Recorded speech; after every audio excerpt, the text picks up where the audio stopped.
Böyle yakında yine hangi yüzü boşladık. Böyle sarıcılarını çıkarmışız.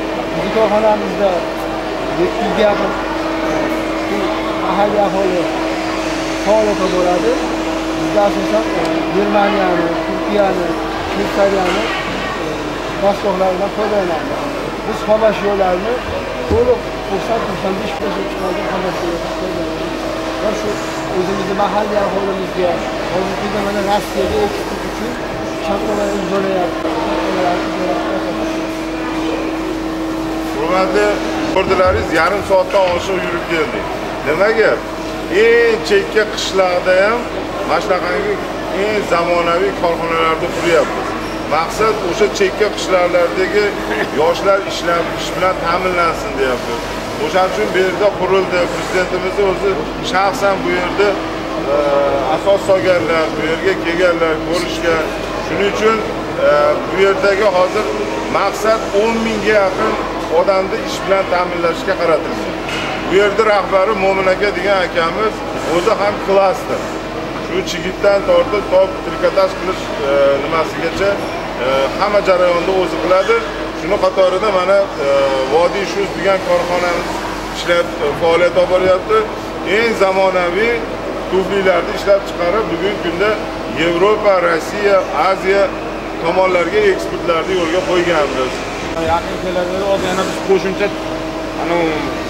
qalay ishlab chiqarishni, matoni bo'yashni, mato ishlab chiqarishni yo'lga qo'yamiz. Hozir bizda 3 ta sikl ishlayapti. Prezidentimizning qarori bo'yicha 5 ta siklda ishlashimiz kerak o'zi aslida. Hozir 2 ta siklimiz qoldi. Xudo xolasa 2023-yilda oxirigacha yakunlab mato to'qishni ham, bo'yashni ham, qalayibni bo'yashni ham hammasini o'zimizga yo'lga qo'yamiz o'zimiz.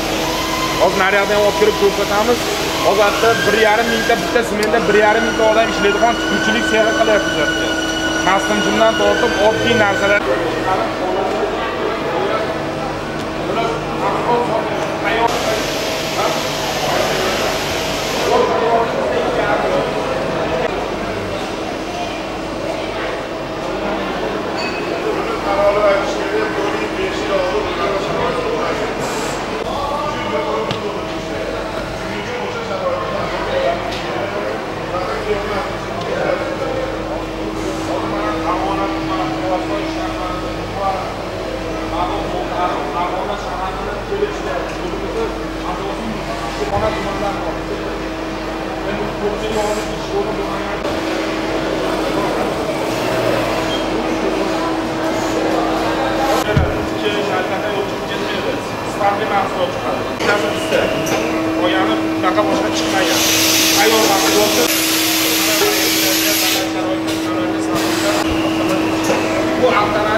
Desmat do'stlarni rangini tanlab granullarni solasiz. Yerda naryoq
Sizlar bana olib keldim.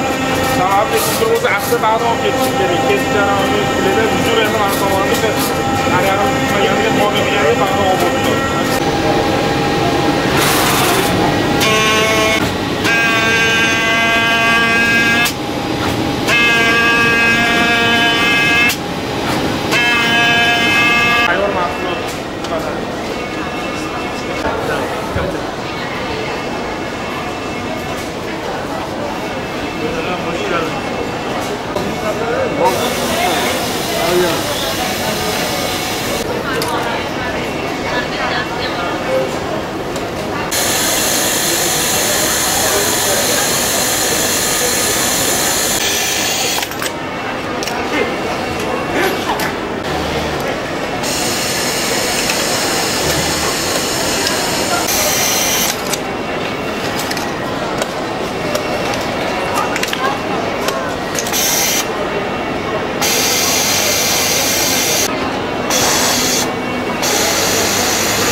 Olyapsiz, mayli qolgan yaxshida. Ha, tezroq olib olgan yaxshida.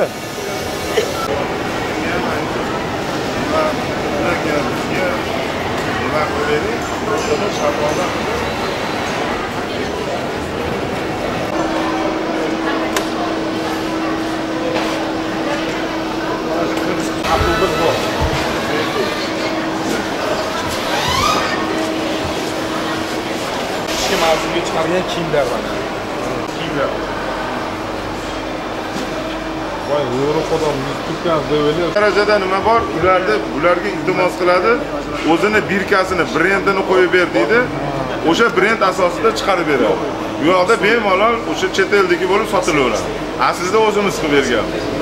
O'shaning uchun deyotganimizki, agar Qirg'iziston tuyg'anlar ham agar zakaz berishadigan bo'lsa, bemalol nima qilsin, hech qanaqa farqi yo'qdi chet eldagidan.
Qo'rg'onboyev Karimович, shu Qadamja rayoni hokim birinchi o'rinbosari bo'laman. Ikki oblastning ikki rayonning o'rtasidagi qatnashni yaxshitish bo'yicha ishlar olib boramiz degan niyatdamizchi. Bugacha endi hozirdan kelib ko'rsatishdi, shu boya tekstil tarmoqlarda cho'ng-cho'ng ishxonalar ko'rsatdi. Qanday shartlarda yerlar beriladi, qanday kreditlar beriladi. Shu boya sizlarda ishlar yotgan fermerlarga shular bo'yicha tajriba almashib ko'rib o'tamiz. Nasib bo'lsa ham bizdan bo'lgan yaxshi narsalarni sizlarga ham ko'rsatganmiz. Sizlardan biz o'rganib deganda shunday yaxshi tajriba almashishga kelgan. Bundan tashqari bizni savdo sanoat yo'nalishlarimiz ham juda ham rivojlanyapti. Buni boshchisi shu prezidentimizga rahmat deymiz. Muhtaram Shavkat Miromonovichga, chunki bularni boshchiligida tizimli bizga ish faoliyatlarimizni juda ham to'g'ri qonunlar belgilab, qarorlarni belgilab berganliklari orqasida mana shuncha tadbirkorliklarga yo'llar ochildi. Mana hozirgina yaqinda sizlar bilan ko'rdik, Farg'ona tumanidagi Bahodir Log'on tekstil korxonasini ko'rdilaringiz. Bu yerda tufli, oyoq kiyim, poyabzal ishlab chiqarish korxonalari, sexlari va undan tashqari ip-kalava ishlab chiqarish klasterning ushbu yaratgan korxonasini sizlarga tanishtirdik. Maqsadimiz bularni ham nafaqat Qirg'iziston, balki qo'shni davlatlar, xorij mamlakatlarga eksportni salohiyatini ko'tarish maqsadida juda ham katta keng ko'lamda ishlar qilinyapti.